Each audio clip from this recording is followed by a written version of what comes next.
Welcome to the Dr. Nikki Starr Show, a podcast to support you in your spiritual awakening and personal development. As a spiritual teacher, healer, and intuitive coach, my intention is to empower you to live your ultimate potential and your ultimate life. As a former medical doctor and mystic, my role is to bridge the gap between science and spirituality to support you in understanding more of your multidimensional aspects. I share on a diverse range of topics, and it's all to support your greatest becoming. My mission is to continue reaching millions of people for the healing and awakening of humankind for the creation of the new earth. Thank you for being here. Hello, everyone. Welcome to another episode of the Dr. Nikki Starr Show. I'm your host, Dr. Nikki Starr, and today we are talking love and relationships again, and this time on the topic, she's spiritual and he's not. So what do I mean by this? So often when working with clients, both with women and with couples, I so often hear the complaint that the woman feels like either A, there's no spiritual guys out there. Where are all the spiritual guys? And B, where in the relationship, the woman is often complaining that the man is not doing spiritual practices like she does, or he's not doing personal development like she is. And I really feel it's so important to address this topic because with this topic, us women, we have an aspect of responsibility here. And I want to share this podcast for men as well, because I don't believe in shaming anyone. And I think that men are oftentimes not given credit for where they are showing up and the ways in which they are showing up that actually are spiritual. And so this episode is both for men and women. I invite you to share this with your partner if you are a man or a woman. And if you know someone or a couple that is going through a challenging time around spirituality, I really invite you as well to share this. Now, I want you to know that I have been in relationship where I have felt this way. I also want you to know that I have worked with couples that when they have presented, they have felt this way. And I want you to know that it all turned out better than okay, that the couples were able to find their way to where they both felt there was a spiritual evolution and personal development happening for the individual and for the couple, and that it gets to be fun and beautiful, and it doesn't have to be full of heartache or any of that. It does require us to see the other person. It does require us to focus on the good and the positive. And I really love this topic, to be honest with you, because I love love and I love relationships. And I feel that, as you know, as you've been listening to so many episodes, I really feel that relationships are the forefront for our greatest spiritual becoming, our personal development, our greatest becoming. Without relationships, it's like we really can't see ourselves and we can't see the places that are wanting more love, that are wanting to show up with greater connection. And harmony is key and foundational. So first and foremost, do I believe that spirituality and spiritual practice is important for a relationship to go the distance, and especially a relationship that is in support of our greatest becoming? Yes. Do I believe that both the individuals and the couple are best served when they have spiritual practice? Yes. Do I feel that it's possible for any couple to engage and find their way, even if there's no spiritual practice happening now, and even if there's disconnection happening right now? Yes. And as I've spoke about in past episode, the number one most important thing is willingness. So that both couples are really wanting to go the distance. Both couples are wanting to show up, whatever it takes. And of course, both couples are willing to show up from a space of openness, being open to trying something new, trying something different, and also an openness of full acceptance, acceptance of the other, unconditional love for the other. You clearly love each other, or if you're just dating, you're clearly attracted to each other, and there is an energy bringing you together. And I invite you not to give up so easily, especially if you really feel that there could be something great here. And I do feel that it is the spiritual practice that will also support the relationship in coming together. And I like to use my own personal experiences in these podcast episodes because I like to share from experience. I feel like someone can just spout knowledge, but wisdom comes from experience. And so I want to share examples of two. I want to share a personal example, and I also want to share an example of a couple that I worked with for a really long time. And I think they're quintessential examples. But before I get into those examples, I want to first say that, ladies, your responsibility is to bring the spirituality to relationship. And we can even look at something like the Jewish tradition. In the Jewish tradition, I'm not Jewish, but I have been in many Jewish communities with friends, and I have even in the past, I dated a Jewish man. And so of course, correct me if I'm wrong, but what I witnessed and what I have learned, and I have been one of the women at the Shabbat dinners on Friday, is that the women bring the light. That's why the women light the candles, the women set the table. Like, the women are creating that sacred space for the dinner, which is a spiritual ritual, which is a ceremony to happen. And in spirituality, when we think of the masculine and the feminine, it is the feminine that brings the spirituality to the relationship. So, ladies, please be compassionate with your man if he is not doing the same kind of spiritual practices as you.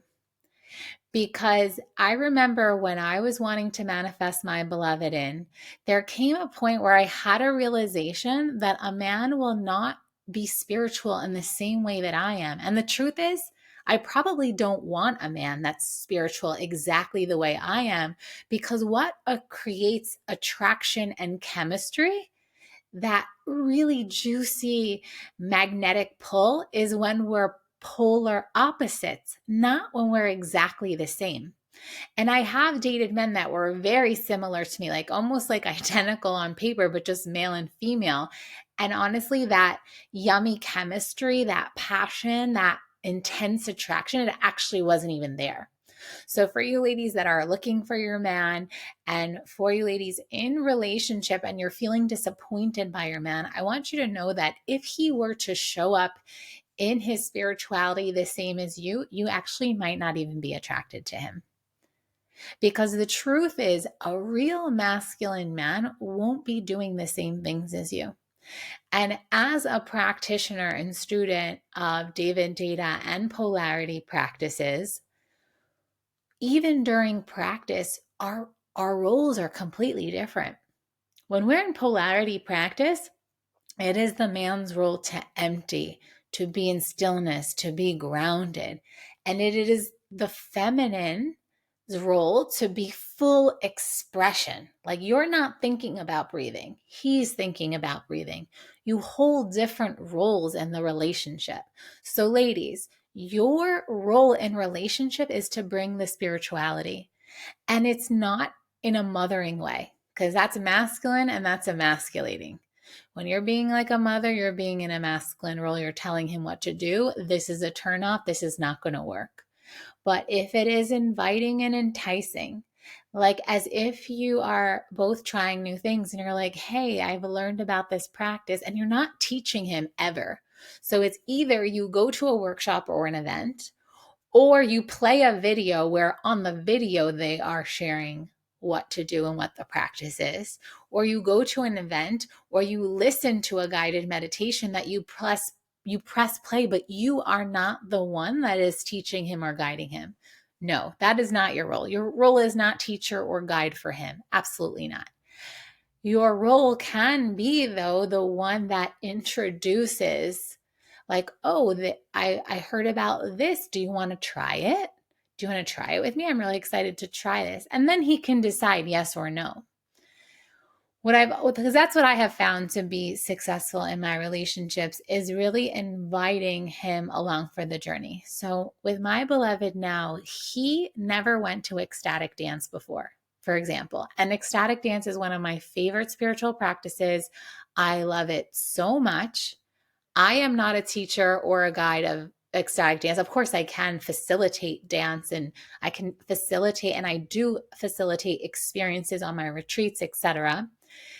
But when I'm with my beloved, I am not being any form of teacher. I am inviting, and even that, like, you have to be really careful with the invitation that it's like, normally it's the man that takes the lead.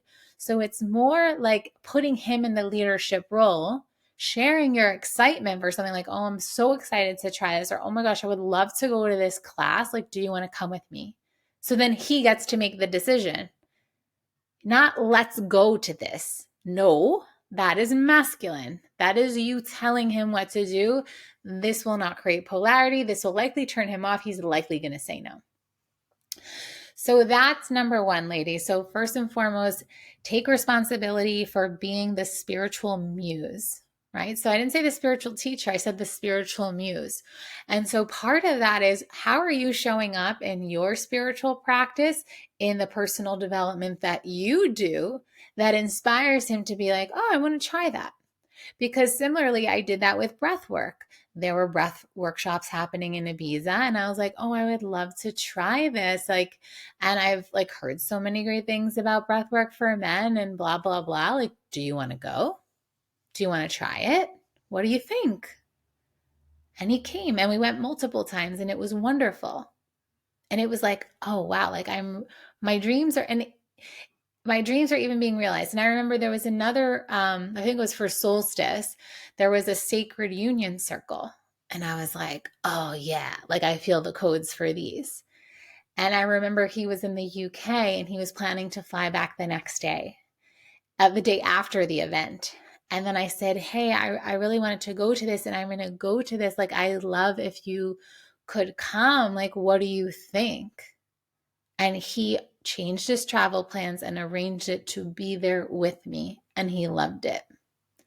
I was never forcing. I was super unattached. So that's really important, is to be unattached. And the other key that's so important. So you're one, being the spiritual muse. You're two, being the example. Like, you are genuinely loving it. You are genuinely doing it. He can see how beneficial it is for you. But the third thing is really seeing that men are spiritual in their way. So I remember at one point my understanding of spirituality changed, where I feel that being spiritual is not like how many yoga classes you go to, how many breathwork sessions you've done, like how many yoga poses you can do, how flexible. And that is not spirituality.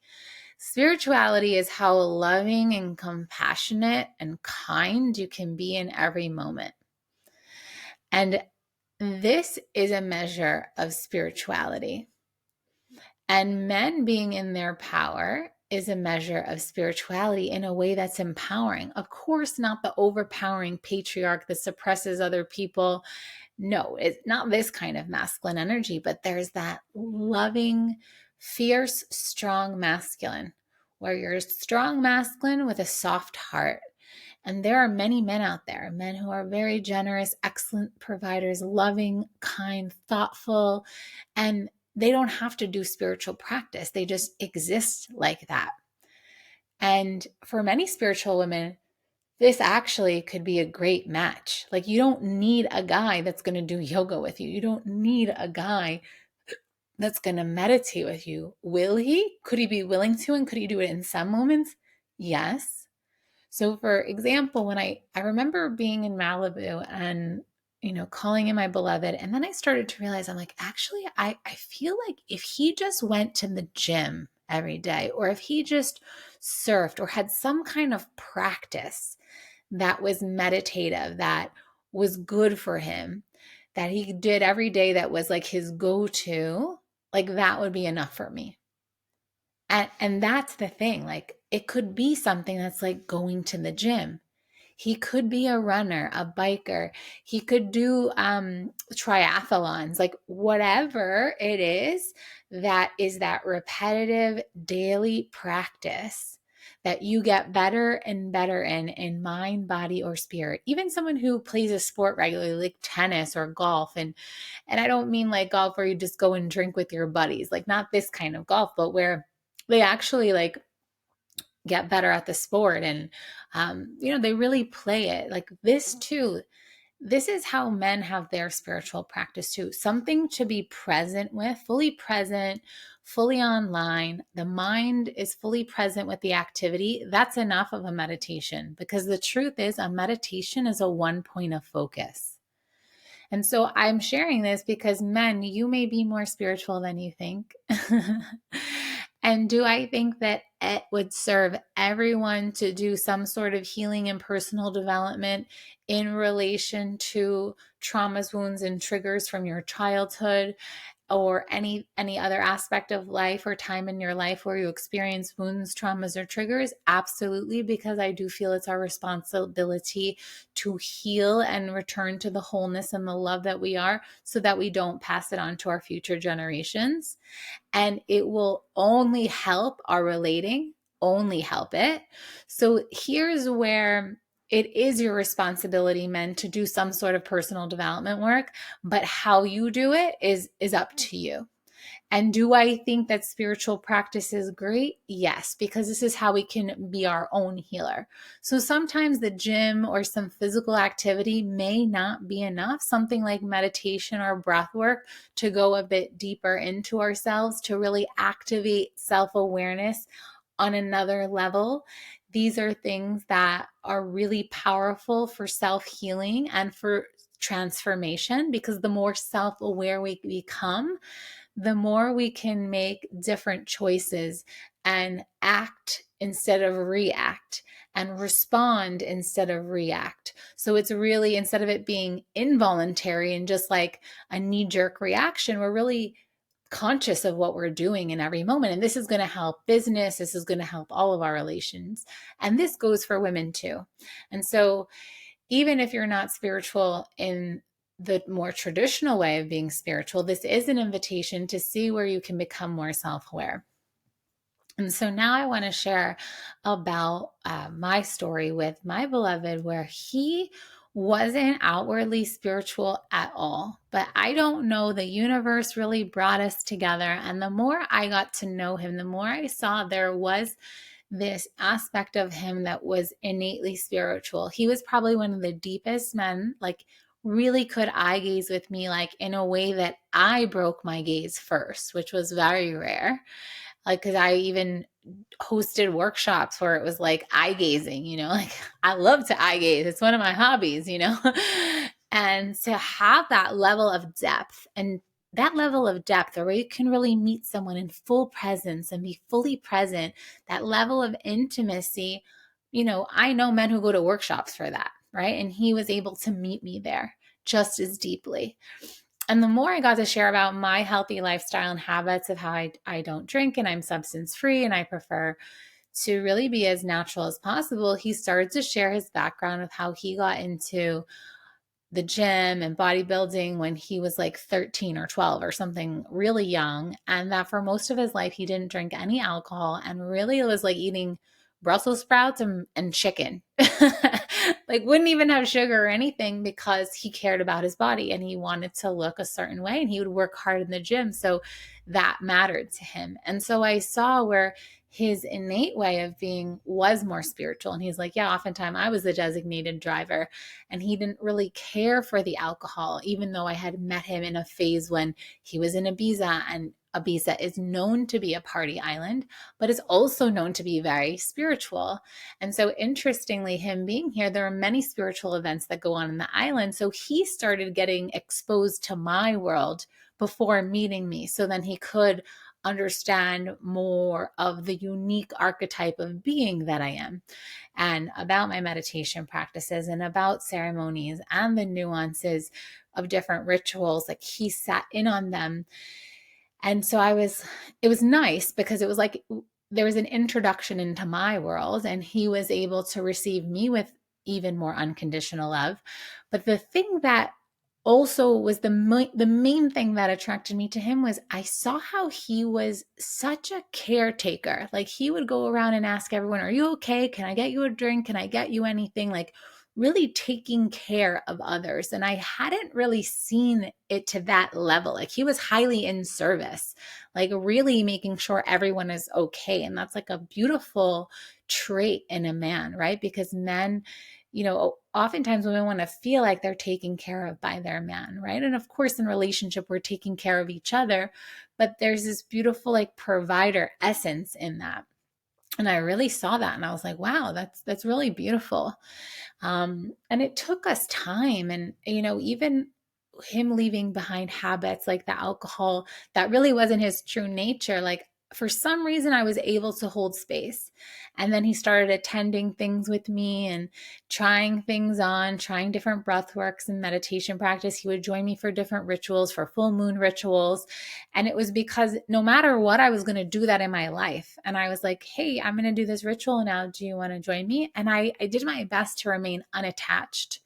And then, introducing him to different body workers and different things that now I could see where in the morning I want to be still and meditate, but he loves to go for a run and a swim and be active.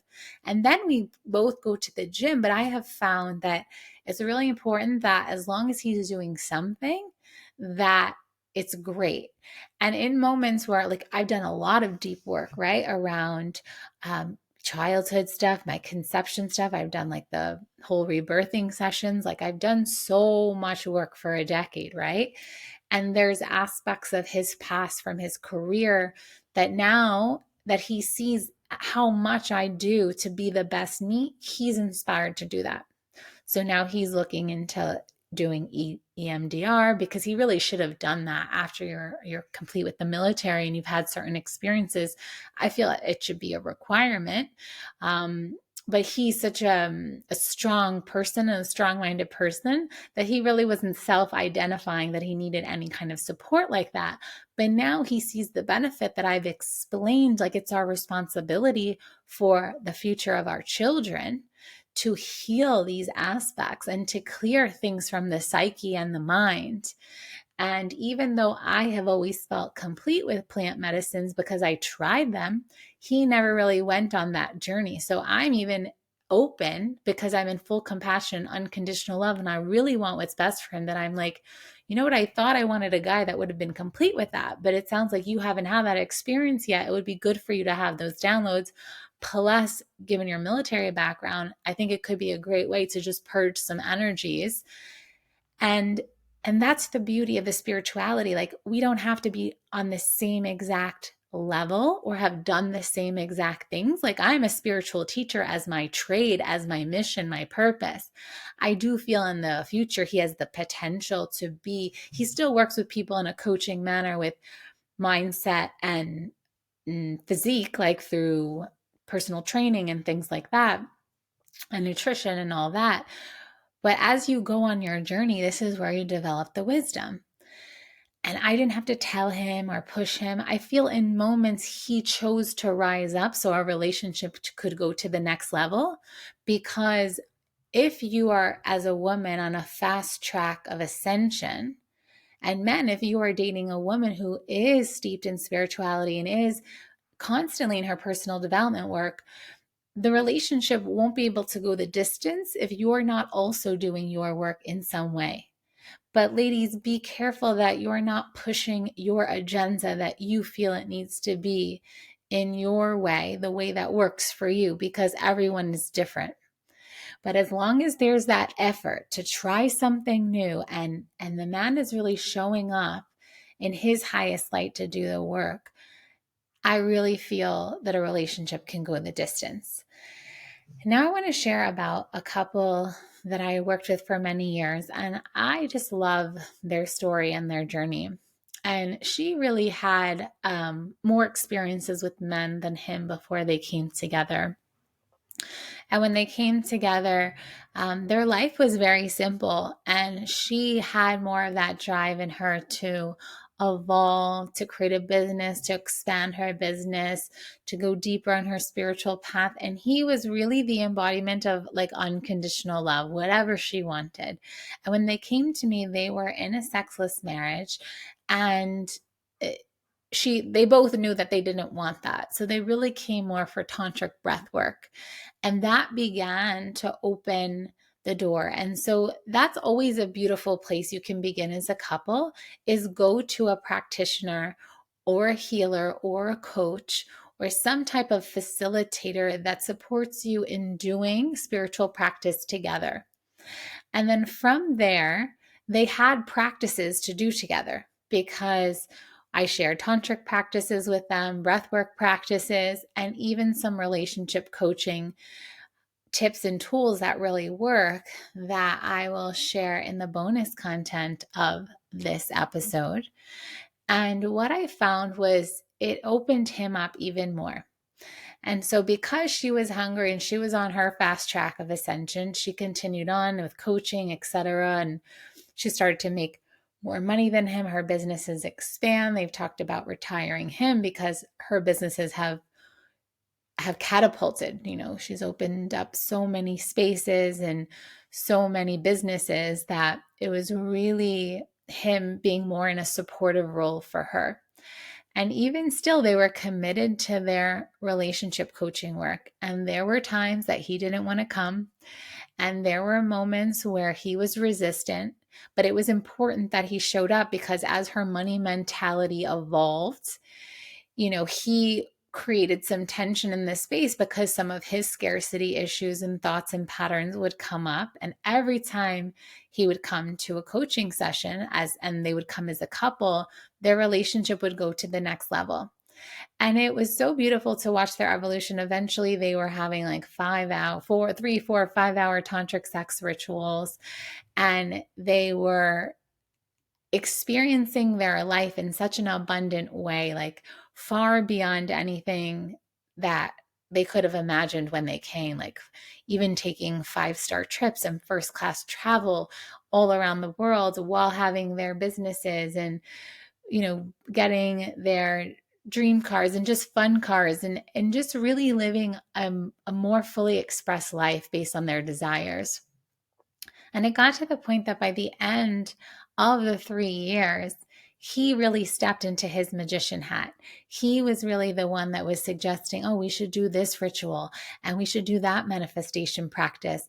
And it was so beautiful because she also just held space for him to go on the journey. She did at times say, like, okay, we have this coaching session, but she was able to, through his resistance, just keep walking her path. And she never was like, I'm going to leave you or something like this, right? She just continued to walk her path. He saw her evolution. He also, though was resistant, chose to show up, and he stepped into his spirituality in a greater way. And their relationship evolved on all levels, in business, in finances, in love, in their sexuality. And this is possible for every couple. And I share these types of success stories because, was he considered spiritual? No. Was she? Yes. Did they make it through? Yes. Were they both willing? Yes. Did they both walk their path in their unique way? Yes. Were they both open to trying new things? Yes. And always what I like to say is keep the spirituality light and fun. Because when we do that, then it's that much more palatable. You're willing to try new things. So I know that this episode is meant to inspire all couples that are going through challenging times. I know it's even meant to inspire you women that are still seeking your beloved, because he may not be exactly the way you think he's supposed to be, but he will be perfect for you. because maybe there are aspects of greater love and compassion and acceptance that you're being asked to step into. And so by him presenting differently than how you think, he will be the perfect medicine for you. And maybe he's not spiritual in the way you think he's spiritual, or that you want it to be, or that your expectation wants you to be. But you can believe that he is spiritual in his being, his way of being. And so I invite you, ladies, and I invite all ladies to see men with fresh eyes, to see how they could be showing up as spiritual, even if they're not doing the same practices. And there's one more thing I do want to share about spirituality, whereas feminine and masculine spirituality is very different. Feminine spirituality is very expressed. It's like dancing, it's like cathartic emotions, it's very embodied. Masculine spirituality, on the other hand, is like what we think of spirituality, like meditating, silent, stillness, om, like this is more of the masculine spirituality. And it's almost like going into the ethers. Whereas the feminine is like, how much can you incarnate and feel and move and be present? Both are about being present, right? Because that's the ultimate goal. Like, how present can you be? And how much expanded consciousness can you have? But feminine and masculine embodiment of spirituality is completely different. Just as masculine and feminine beingness is completely different. And so may we open our hearts to that which is opposite to us. And may we choose to see where it is happening in front of us. And so I invite you to really love and appreciate the other. So if you are the masculine, appreciate the feminine. If you are the feminine, appreciate the masculine. And either way, be the spiritual muse. And I invite you to do it all in devotion to love and in devotion to healing the man-woman relationship. And so I'll see you inside the bonus content where we'll go a bit deeper and I'll share some practices to support the coming together of the masculine and feminine in a way that is more harmonious and that is more of that spiritual muse energy. And so thank you so much for being here. I will see you next time. Bye for now.